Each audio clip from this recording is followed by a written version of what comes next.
Startup Summit et on accueille pour commencer l'après-midi Eva Papantonio. Bonjour. Bonjour. Vous êtes donc chef d'unité à la Commission européenne à la Direction générale pour le marché intérieur, l'entrepreneuriat et les PME, responsable des programmes de navigation satellitaire de l'Union européenne, ENIOS, et Galileo. Galileo, d'ailleurs, il me semble, dont nous avons une belle reproduction dans la salle à côté. Voilà, alors on va parler sur ce que les programmes spatiaux peuvent offrir aux startups agricoles. Et on vous écoute. Exactement. Bonjour tout le monde. Je suis très contente d'être ici avec vous. Pour moi, c'est la première fois et c'est l'occasion aussi de se confronter un peu avec le monde agricole et le monde start-upper. C'est une très belle initiative. Alors, les défis de l'agricole, je pense que c'est connu pour tout le monde. Ce que je voulais apporter, ma contribution, c'est qu'est-ce que les données spatiaux, qu'est-ce que la politique spatiale, le programme spatial européen pourrait offrir pour le monde agricole et plus particulièrement pour les financements de navigation par satellite, donc le programme EGNOS Galileo et le programme Copernicus, c'est l'imagerie par satellite. Donc la navigation par satellite et l'observation de la Terre sont des technologies indispensables pour une agriculture moderne, pour une agriculture de précision. Je pense que ces données complètes, gratuites et ouvertes pour tout le monde, il y a pas mal d'applications tant pour les agriculteurs, les coopératives, mais aussi pour les autorités publiques.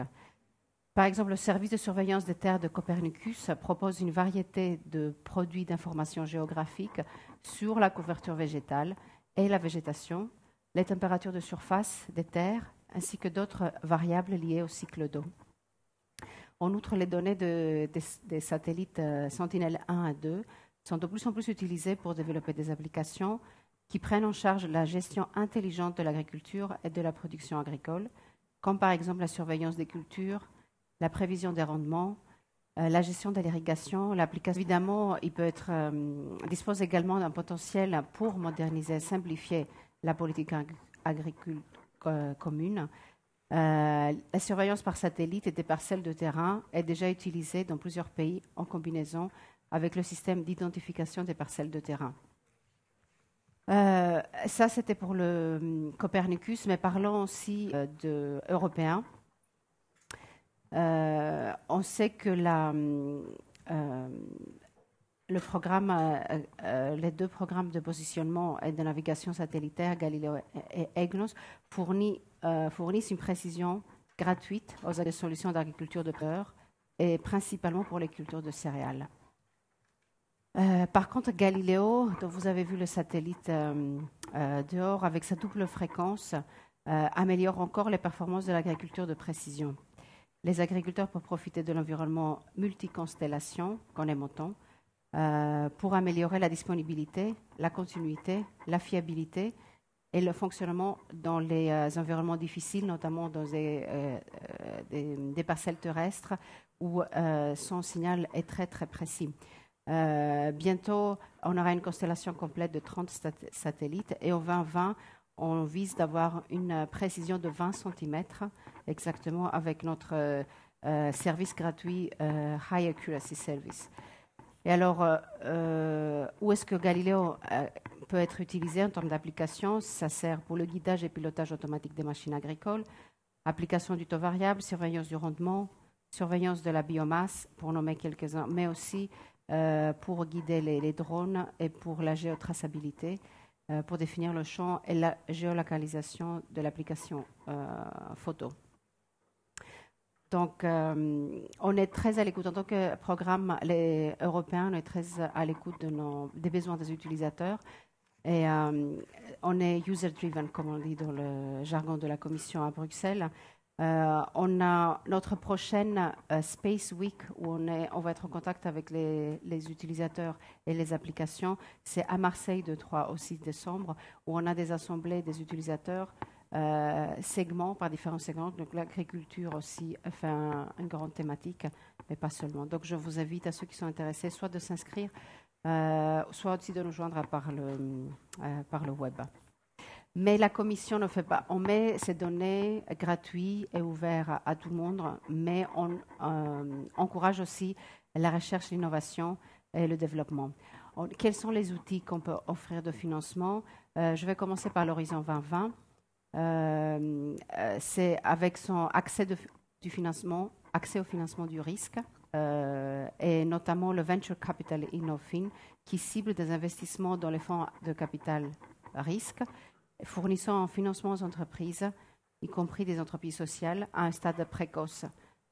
Ces nouveaux outils doivent s'appuyer sur les partenariats et les réseaux existants, impliquer aussi les acteurs clés de l'espace, outre la Commission, mais aussi l'Agence spatiale européenne et l'agence GNSS qui se trouve à Prague. On a un call qui est ouvert actuellement pour la navigation par satellite, qui a été ouvert le 16 octobre et c'est ouvert jusqu'au mois de mars, avec un budget de 4 millions, qui fournit 4 thèmes qui exploitent l'innovation du positionnement par satellite pour dynamiser la croissance économique et favoriser la numérisation. Parmi les 4 sujets, je pense que le plus pertinent pour le secteur agricole, ça peut être les applications qui favorisent la résilience de la société et la protection de l'environnement. On a aussi un autre élément de financement du Horizon 2020, les éléments fondamentaux, Fundamental Elements, que c'est aussi un mécanisme de financement R&D qui soutient le développement des chipsets, des récepteurs et des antennes compatibles pour le système de navigation par satellite. Avec un budget de 111 millions, ça va jusqu'à 2020 et c'est surtout des subventions. Mais la Commission aussi européenne on favorise les compétitions. Je vais nommer par exemple le prix de l'agriculture par satellite, qui est de promouvoir les services agricoles européens, de systèmes de navigation par satellite et de l'observation de la Terre. En 2018, c'est la 4e édition pour les étudiants et les jeunes entrepreneurs. Le concours de 2018 est clos et le prix sera attribué à la Semaine européenne de l'espace à Marseille en décembre, début décembre. Mais on a aussi des programmes start-up, Copernicus et Galileo. Je vais notamment mentionner le Galileo Masters, l'accélérateur Galileo et les hackathons Galileo. Galileo Masters, c'est un concours international annuel d'innovation qui cible les applications les plus avant-gardistes basées sur la navigation par satellite. Ça a commencé en 2004. Au total, plus de 11 000 entités de 20 régions d'Europe et même 9 en dehors de l'Europe ont participé à ce jour et le prize pool annuel, c'est 1 million d'euros. Le gagnant peut utiliser le prix de 10 000 euros pour le coaching en entreprise, du conseil en brevet, du support technique, accès aux utilisations de tests et développement des prototypes.